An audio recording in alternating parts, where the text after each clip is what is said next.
দীর্ঘদিন পর global super league দিয়ে প্রত্যাবর্তনের গল্প লিখে যেন এক নতুন পরীক্ষার মঞ্চে সাকিব আল হাসান। অভিষেক ম্যাচে সেরা ছন্দে ফিরে মিস্টার 75 আলোচনায় বিশ্বজুড়ে। দ্বিতীয় ম্যাচে প্রত্যাশা পূরণ না হলেও এবার আরও একটা গুরুত্বপূর্ণ ম্যাচের অপেক্ষায় দেশের পোস্টার বয়, আর এই ম্যাচের দিকে চেয়ে পুরো বাংলাদেশ।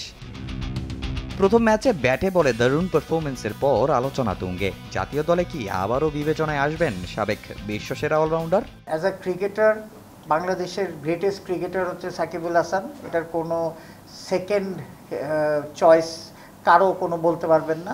সবসময় ডোর ইজ ওপেন। এখন এটা সিলেক্টর অ্যান্ড টিম ম্যানেজমেন্টের উপরে। সাকিবকে নিয়ে আলোচনার কারণ টাইগারদের টানা ব্যর্থতা। এমন একজন অলরাউন্ডারের অভাব হারে হারে টের পাচ্ছে টিম ম্যানেজমেন্ট। নানা ঝক্কি ঝামেলা পেরিয়ে গ্লোবাল সুপার লিগে আসার আলো দেখাচ্ছেন সাকিব। হেড পজিশন নিয়ে ভুগতে থাকা সাকিব ব্যাটিংয়ের সমস্যাটাও অনেকটা কাটিয়ে উঠেছেন। এদিন তার দুবাই ক্যাপিটালস লড়বে গায়ানা ওয়ারিয়র্সের বিপক্ষে। একদিকে সবার প্রত্যাশা, আরেকদিকে নিজেকে আবারও প্রমাণের চাপ। সাকিবের ব্যাটে বলে নির্ভর করছে অনেক কিছু। দারুণ কিছু করলে তাকে জাতীয় দলে ফেরানোর আলোচনাটা হবে আরও জোরালো। যদিও পরিস্থিতি বিবেচনায় থাকবে নানা শঙ্কা, তবুও সুযোগটা হয়তো হেলায় হারাতে চাইবেন না মিস্টার 75।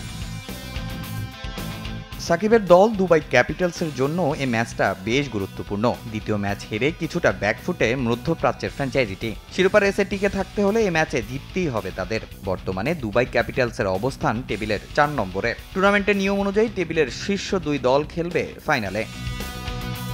তামিম হোসেন, সময় সংবাদ।